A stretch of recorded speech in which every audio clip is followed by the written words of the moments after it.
Meaning of front load. Front load. Front load. Front load.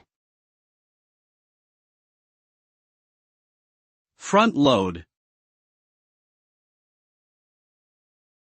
Front load is a term used in the financial industry to describe the practice of deducting fees or expenses from an investment portfolio at the beginning of the investment period.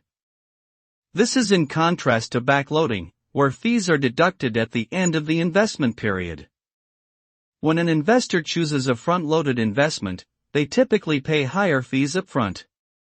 This can impact their overall returns over time. Front-loading is often used for mutual funds, insurance policies, and retirement accounts. Overall, front-loading offers investors greater transparency and allows them to better understand the total costs of their investments.